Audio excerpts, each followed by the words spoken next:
an opportunity to speak about what you are coming across as you go about doing the business.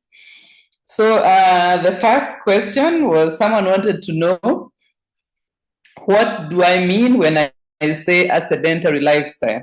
So the definition is that your occupation probably requires that you spend long periods of time seated, but what they found is if you are walking less than 6,000 steps per day, that counts as sedentary.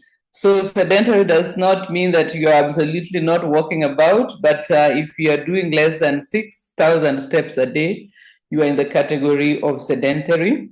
If you're above 10,000 steps per day, if you have got those, maybe the watches and the other gadgets that count your steps, to be described as an active lifestyle, you need to be going more than 10,000 steps per day. So this, I think, was a good question in order to help us to be able to gauge whether we are actually living an active lifestyle or we are living a sedentary lifestyle. So above 10,000 active, below 6,000 sedentary. And in between, we have got various levels of sedentary or active.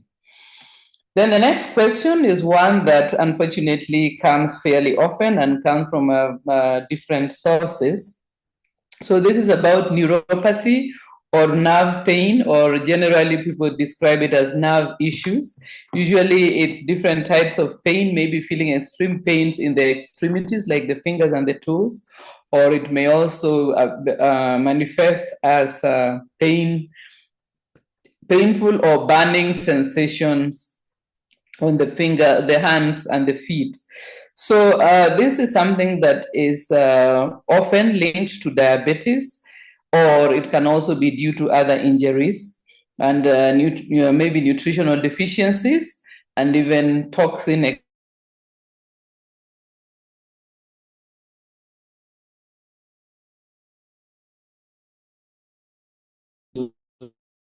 the nerves, or it could be someone who has been undergoing chemotherapy can also have this nerve pain or neuropathy, and so on. So here with the supplements, we can help. Remember, if someone has got type 2 diabetes or diabetes in general, we have got supplements to help them have a better sugar metabolism. This is usually founded on botanical balance and threonine, together with fiber supplements. It could be multi-fiber blend, or it could be fiber tablets, which you use to supplement the fiber in your diet. But for neuropathy, we recommend magnesium complex, we recommend vitamin B complex, and omega-3 salmon oil.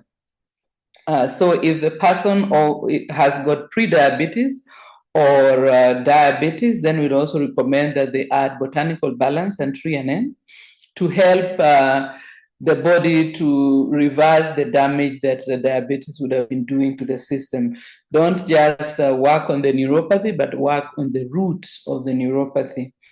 Another one could be, someone said this was nerve issues after a stroke. So if it is after a stroke, the first thing that I'd like to mention is that if you have had one stroke, it increases your chances of having another stroke.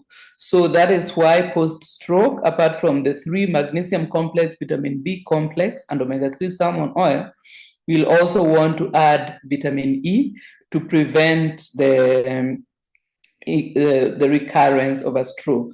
But also on a cautionary there, for someone who has had a stroke, it may be likely that your doctor has put you on blood thinners. If you're on blood thinners, then your doctor needs to know and may recommend that you don't use vitamin E and omega-3 salmon oil, because they also contribute to the thinning of the blood. So you may need to discuss here with your doctor for the person who was asking about nerve issues as a result of having had a stroke. So we have the supplement there, magnesium complex, vitamin B complex, and omega-3 salmon oil, as well as vitamin E. But if you're on blood thinners, then you need to be cautious in the use of omega-3 and vitamin E. Discuss with your doctor. Many doctors now are beginning to be well aware of the benefits of using supplements to help with resolving some of these health issues. Then the next question is another one which is has come from different sources, and this was about an enlarged thyroid. So an enlarged thyroid is also described as goiter, which is an enlargement at the base of the neck. It can also be under other names such as Hashimoto's disease, also manifests as goiter, and Graves' disease can also manifest as goiter. So goiter simply refers to the enlargement of the thyroid gland, which is found at the base, at the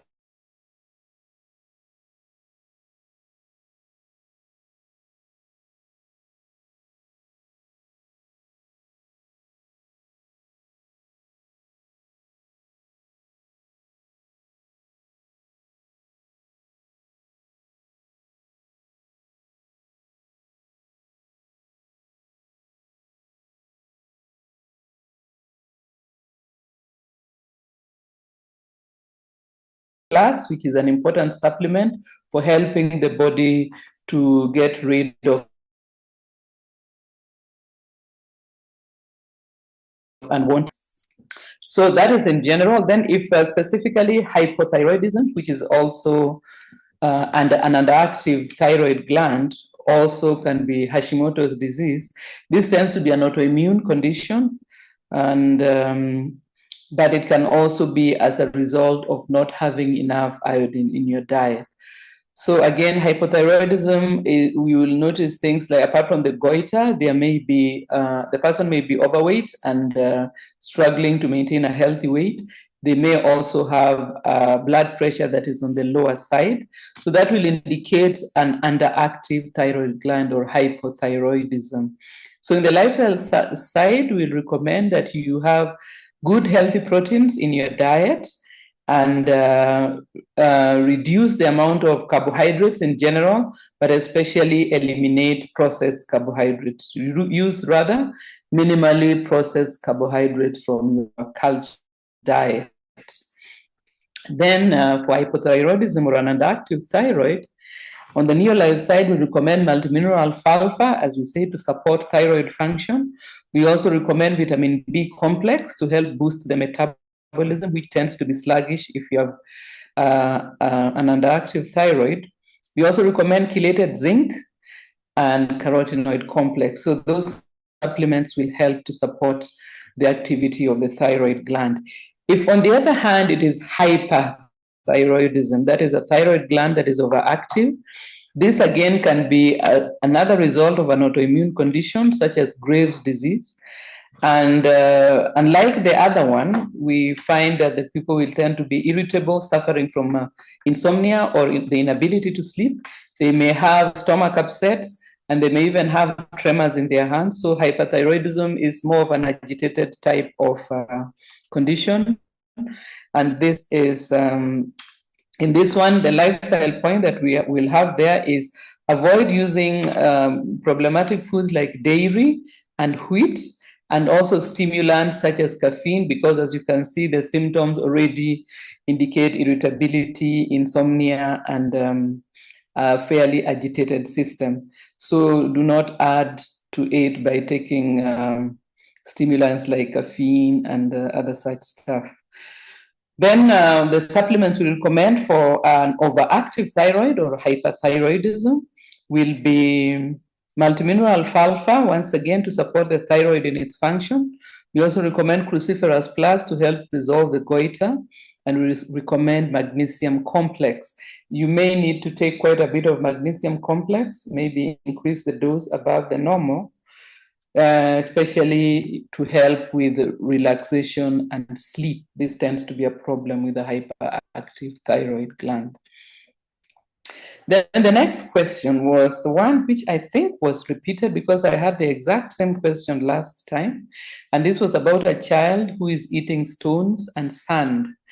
And here again, I said it is only a problem if this reaches a certain point. Small children to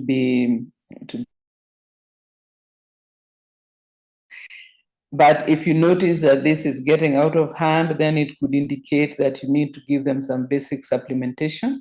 So here we would say Vita Squares, we would say vitamin chewable C, which is easier for small children. And then you can add vitamin A plus D, or ensure that they're getting plenty of sun exposure.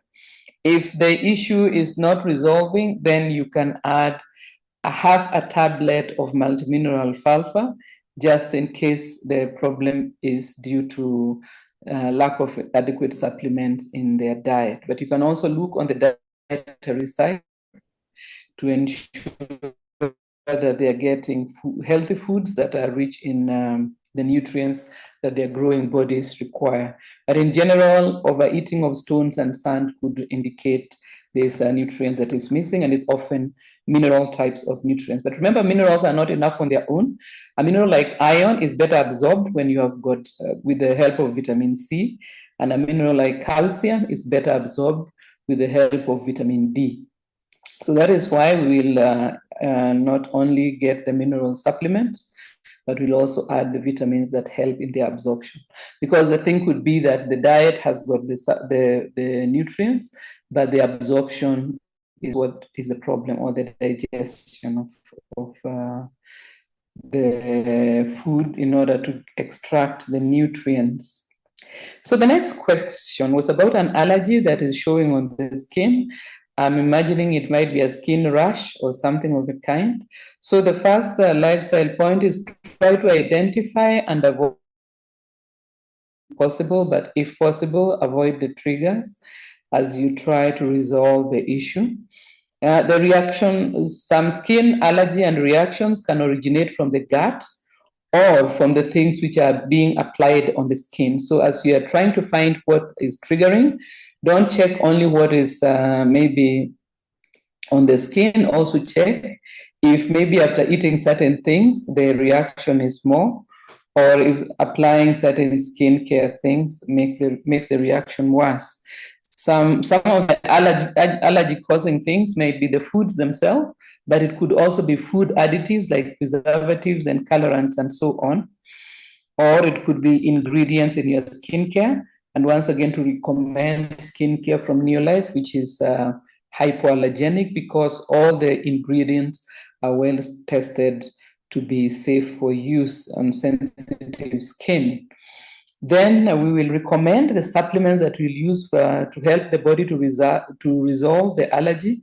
This will be vitamin A plus D. We recommend also omega-3 salmon oil, chelated zinc, and to apply on the affected areas, aloe vera gel, which helps to soothe the skin irritation. Then the next question was one for which I do not have a recommendation, and this is baldness in men. So baldness tend to run in families, and I do not have a good recommendation for this, unfortunately. So maybe if I come across something that seems convincing, then I'll put it in a future Q&A. But as far as I'm able to tell, baldness simply seems to run in certain men and certain maybe in their family. And so I think that there I have nothing to offer. Then the next question was someone who about what to recommend to someone who is craving alcohol or cannabis. So this is probably someone who has made a very good decision to stop using these substances, alcohol and cannabis. And the first things I'll recommend are the lifestyle changes, because remember, we do not have a magic supplement that will simply solve a problem. It has to be a joint effort between our lifestyle assisted by our supplements. So the first thing is find new ways to cope with stress. Most people tend to use these substances to cope with situations that they find difficult. And then also find new friends, because a lot of times when we are using some of these substances, it could be that we are doing so in the company of certain groups of people. So if you've decided to break away from the use of these substances, it will be important to spend time with other people who are not using the substances, so that they are able maybe to inspire you to not fall back into the habit. Also, you can find hobbies to avoid idleness, because when one is idle, maybe the thoughts of the craving can be more overwhelming. For example, you can join a substance use disorder recovery group in your community, maybe in your church or such.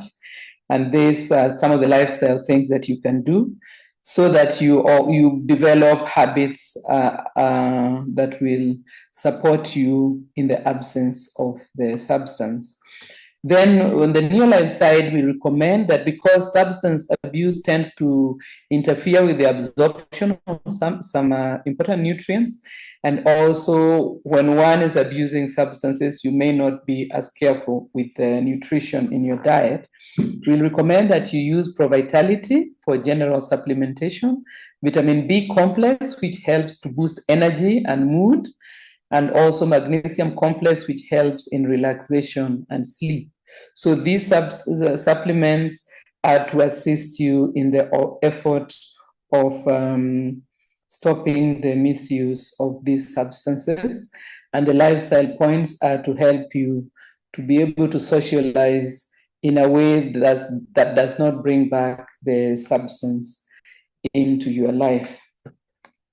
Okay, then the next question is one I think that I've not had before, and someone wanted to know what can be recommended for a hemophiliac, someone who suffers from the illness which prevents proper clotting of blood, so they tend to bleed heavily, even from minor injuries, so hemophilia. So the first cautionary is that because of this tendency not to clot the blood well, our blood thinning supplement may not be recommended. The doctor may recommend that you do not use vitamin E and omega-3 salmon oil, because these tend to thin the blood. And so if you have got bleeding problems, it might be not such a good idea. That you can discuss it with your doctor if you feel, for example, that you'd like to have omega-3 in your supplementation, because it does have some benefits of its own. Then, of course, also eat a healthy, nutritious diet to support the body in this illness, and also include low-impact exercise in the lifestyle to support joint health. And this is because one of the things that side effects of hemophilia is damage to the joints, because if bleeding, let's say you injure a joint like the elbow, which is a joint that is often on the peripheries of our bodies, we can easily hit our elbow, or someone can bump our elbow. And in hemophilia, this can be the beginning of a bleed. When the bleeding, the blood that is coming out enters the joint, it tends to lead to a lot of joint damage. So hemophilia is often characterized by joint damage. And so for that reason, it is good to not do high impact exercise. So high impact exercises are exercises where maybe you jump up and down, and so the impact is high. Maybe opt for exercises that include walking or things like yoga, where you do not have high impact, but you're able to maintain good joint health and mobility. The supplements that we recommend here will be vitamin B complex, which is very important for our blood health and energy production. We also recommend vitamin C that helps in healing. We recommend multimineral alfalfa to ensure that there is enough minerals to support the blood system. And then if to help with the possibility of joint damage, which is, as I said, is common with hemophilia, we'll also add Calmag, and we'll recommend also vitamin D, which helps to improve calcium absorption, to sustain and maintain joints and mobility. So that is a recommendation for hemophilia. Then another question was about ovarian cysts. So this is also can also be a condition that is described as polycystic ovarian syndrome, or PCOS. So these cysts will be growths that appear on the surface of the ovaries. And these conditions are often linked to poor sugar metabolism. So another illness where the culprit is blood sugar issues. So check and resolve blood sugar issues. And here we will say check for pre-diabetes or diabetes, or if you even have a history of blood issues in your family or polycystic ovarian issues in your family, then it means that you need to attend to your blood sugar metabolism and opt for healthy fats rather than factory fats or seed oils, as they are called. Eliminate sugar from your diet altogether, and also eliminate all Western style foods that are, especially carbohydrates, which are highly processed. So rather opt for, if let us say you are from East Africa, some of our cultural carbohydrates will be things like matoke made from bananas. There'll be things like millet, there'll be things like arrowroots, and so on. This will be better choices of carbohydrates to support you in energy production without upsetting your sugar system. So try to keep the carbohydrates on the lower side, but also if you do have blood sugar issues, it is important to get to that by using botanical balance and 3NN. Then for the specific condition of ovarian cyst, we'll say use cruciferous plus, herbal feminine complex, and beta GAD, because some of these issues will involve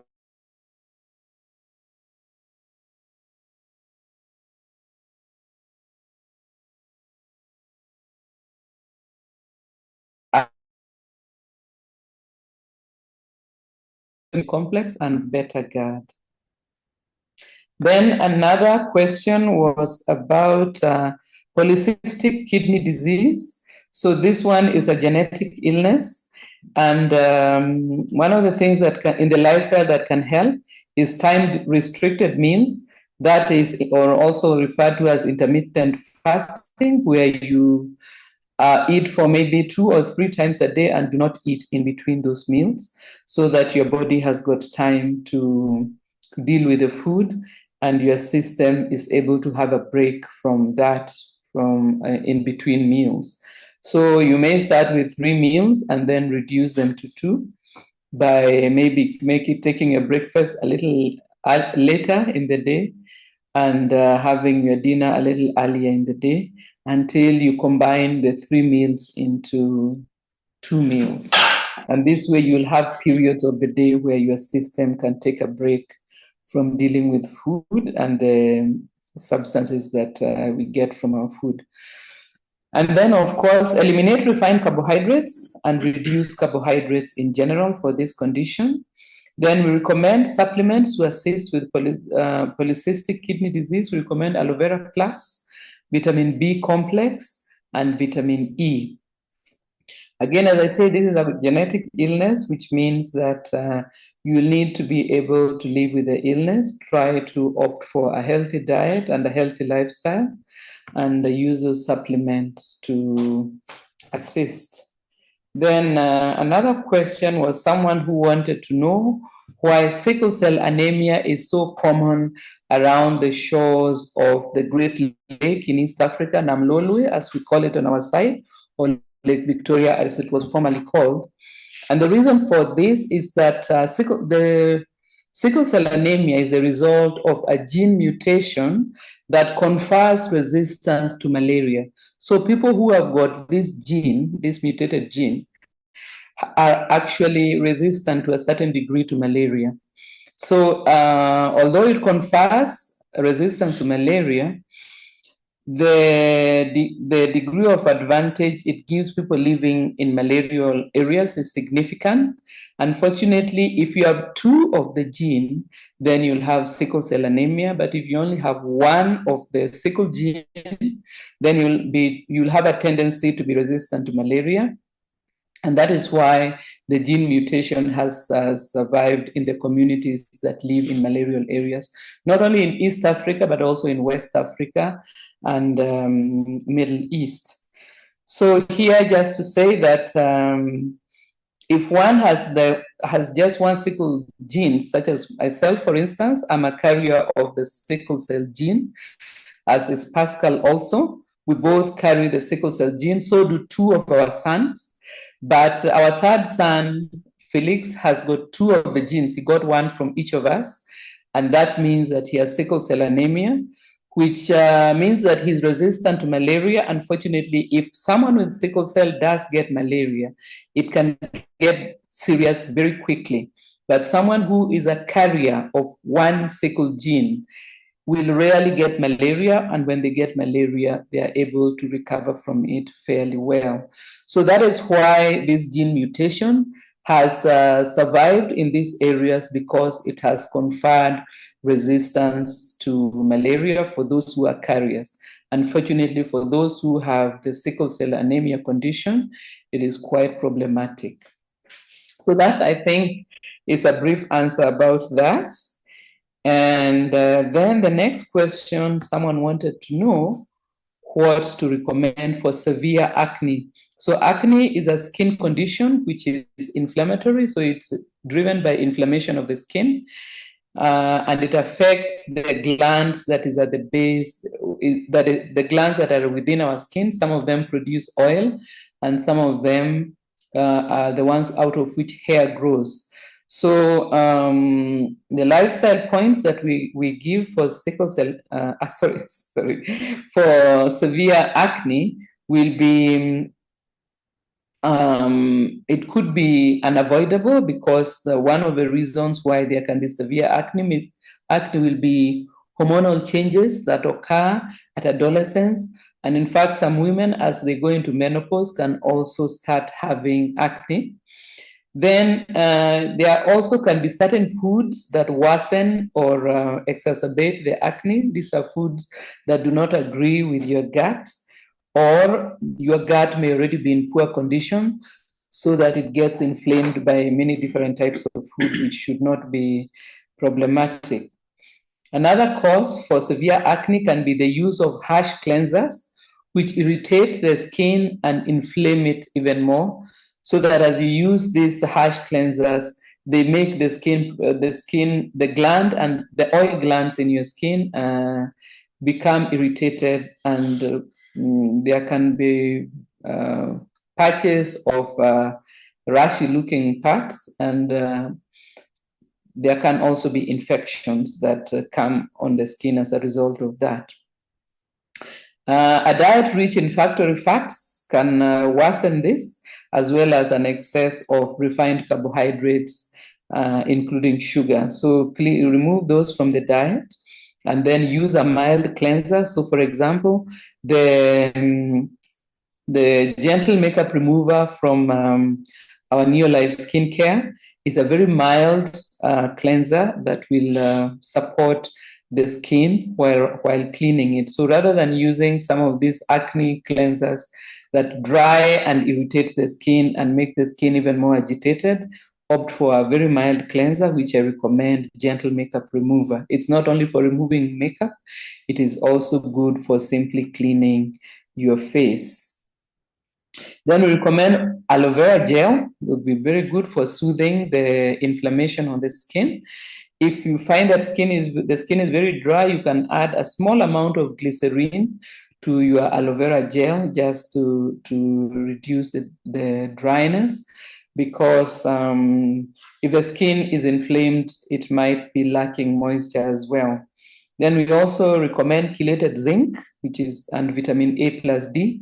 Both of these support skin health. So gentle makeup remover as a cleanser, aloe vera gel, this to apply, and then to take internally, chelated zinc and vitamin A plus D to deal with acne. Remember, if you have acne, please do not add makeup to the skin which is already inflamed, because it will only make things worse. So while you are still resolving this skin issue, try to do without makeup. I know that there are people who, as a result of their jobs or their preference, find it difficult to go without makeup. But if your skin is already reacting badly, then maybe ensure that you do a good cleansing as soon as possible after having applied the makeup. And the best makeup is good skin. So try to focus on how to bring your skin back to health. Because remember, the skin is an organ, and we can work towards making it healthier by using the supplements and also good skincare products. Next question was what to recommend as cardiovascular supplements. And here we'll recommend, they did not say for a particular condition, maybe they simply want better cardiovascular health, which is always a good thing. So we recommend Provitality, recommend lipotropic adjunct, garlic allium complex, and coenzyme Q10. So those four will be our cardiovascular supplements: Provitality, lipotropic adjunct, garlic allium complex, and coenzyme Q10. If your budget is a bit tight, maybe you can at least take omega-3 and 3NN from the provide out if you are not able to buy the full Provitality. Next question was how to use garlic allium complex for ulcers. So here I will simply say use the dosage that is recommended on the box and take the supplement with meals. And I think that will be the easiest way to go about it. And if you're on ulcer medication, you can take them as recommended by your doctor. So use the recommended dose on the garlic allium complex and take with meals. Then another question was how to use supplements in conjunction with high blood pressure medication. So again, here, remember that the supplements supplement our lifestyle, and something like high blood pressure is a lifestyle-related illness. So our first aim in this is to have a lifestyle that supports good blood health, and here it will be including exercise and eliminating poor dietary choices from your diet. Discuss with your doctor and let him know you want to make some lifestyle adjustments to help you resolve the issue. Because, of course, the high blood pressure medication is not curing the high blood pressure. It is simply dealing with the symptoms. So I'm sure if you explain this to your doctor that you would actually want to resolve your blood pressure problems, any good doctor will be willing to support you in this. And another thing you can do is to get a blood pressure monitor to use at home. There are some that you can buy now that you use at home so that you are able to monitor your own blood pressure. So you take the responsibility for your illness into your own hands. And you can take the supplements together with your meals at a different time from your medication. So take the supplements with your meals and then monitor your blood pressure using the blood pressure monitor. I do not recommend that you suddenly just stop taking the medication that is being prescribed you.